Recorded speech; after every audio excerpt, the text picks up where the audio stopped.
सातवीं कक्षा के छात्रों, आज हम अपनी तीसरी किताब सामाजिक एवं राजनीतिक जीवन भाग नंबर 2 को पढ़ रहे हैं और इसको आपने अच्छी तरह सुनना है और इसके प्रश्न भी लिखने हैं, जय दिए जाओगे। पाठ का नाम है समानता। भारत एक लोकतंत्रीय देश है। कक्षा 6 की पुस्तक में हमने लोकतंत्र सरकार के मुख्य तत्वों के बारे में पढ़ा था, जैसे लोगों की भागीदारी, संघर्षों, शांतिपूर्ण समाधान, समानता और न्याय। समानता लोकतंत्र की मुख्य विशेषता है और इसकी कार्य प्रणाली के सभी पहलुओं को प्रभावित करती है। इस अध्याय में आप समानता के बारे में पढ़ेंगे। आरंभिक जानेंगे क्या है ये समानता, लोकतंत्र के लिए आवश्यक क्यों है, भारत में सब समान हैं या नहीं। हम कांता की कहानी से चर्चा शुरू करते हैं।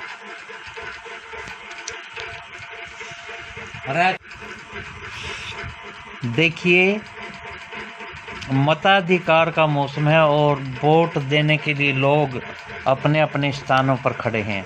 छोटे लाल एक किसान है, मंजीत कौर एक शिक्षिका है, तेजा सिंह व्यापारी है, गरीश राव छात्र है, कांता देवी घरेलू कामगार है, सुजाता कुमारी घरेलू कामगार है, अब्दुल रहमान कारीगर है, शबनम गृहिणी है, ग्रेसी लेलिन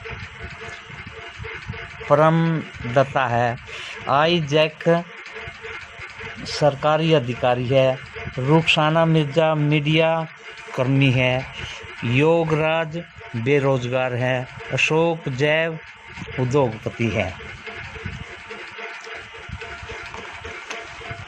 बंद कर दो। इन सबको वोट देने का समान अधिकार है, किसी की भी इसमें अलगाव नहीं है। चुनाव का दिन कांता और उसकी दोस्त सुजाता वोट डालने की बारी का इंतजार कर रहे हैं। कितनी अच्छी बात है कि सुजाता, हम सब अपने देश के समान नागरिक के रूप में वोट डाल सकते हैं। जैन साहब भी हमारे साथ इसी लाइन में खड़े हैं। हाँ बिल्कुल, चल कांता, अब मेरी बारी आई है। मैं तो अपनी वोट दूंगी जिसे हमारे मोहल्ले में पानी और पाइप लाइन लाने का वायदा किया है।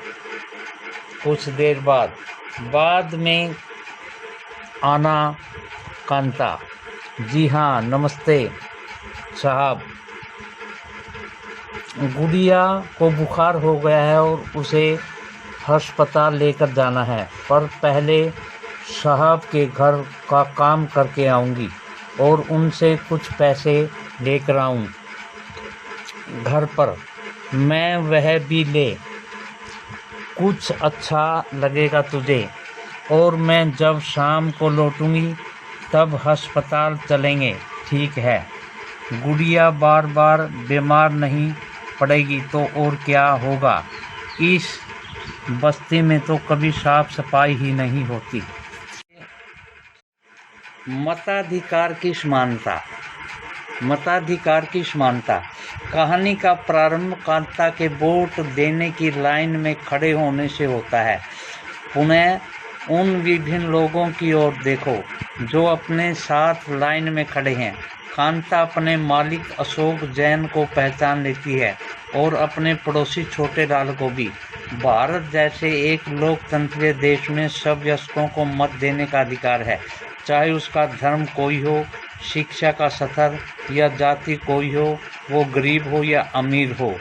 इसे जैसा कि आप पिछले वर्ष की पुस्तक में पढ़ चुके हैं, सार्वभौमिक वयस्क मताधिकार कहा जाता है, जिसमें सभी एक समान से वयस्क पुरुष वोट डाल सकें और सभी लोकतंत्रों का आवश्यक पहलू है। सार्वजनिक वयस्क मताधिकार का विचार समानता के विचार पर आधारित है, क्योंकि यह घोषित करता है कि देश का हर वयस्क स्त्री पुरुष, चाहे उसका आर्थिक स्तर पर या जाति पर कुछ भी क्यों न हो, वोट का हकदार है। कांता वोट देने के लिए बहुत उत्सुक है और यह देखकर बहुत खुश है कि वह अन्य सब के बराबर है, क्योंकि उन सब के पास एक ही वोट है। परंतु जैसे जैसे दिन बीतता जाता है, कांता के मन में समानता के वास्तविक अर्थ के बारे में शंका होने लगती है। वह क्या बात है जिसने कांता के मन में शंका पैदा कर दी? आओ उसके जीवन की दिनचर्या देखें। वह एक झोपड़पट्टी में रहती है और उसके घर के पीछे एक नाला है। उसकी बेटी बीमार है, परंतु वह अपने काम से एक दिन की छुट्टी नहीं ले सकती, क्योंकि उसे अपने मालिक से बच्ची के इलाज के लिए पैसे उधार लेने हैं। घरेलू काम की नौकरी उसे थका देती है और अतः उस दिन की समाप्ति फिर लंबी लाइन में खड़े होकर होती है। सरकारी अस्पतालों के सामने लगी यह लाइन उस लाइन से भिन्न है जिसमें वह सुबह लगी थी, क्योंकि इस लाइन में खड़े अधिकांश लोग गरीब हैं। असमानताएं। अगला पॉइंट है हमारा अन्य प्रकार की असमानताएं। कांता उन बहुत से लोगों में से एक है जो भारतीय लोकतंत्र में रहते हैं और जिन्हें मताधिकार प्राप्त है, यानी वोट डालने का अधिकार है, लेकिन जिनका दैनिक जीवन और कार्य करने की स्थितियां समानता से दूर हैं। निर्धन होने के अतिरिक्त भारत में लोगों को अन्य अनेक कारणों से भी असमानता का सामना करना पड़ता है। इसका आशय हम निम्नलिखित दो कहानियों को पढ़कर समझेंगे।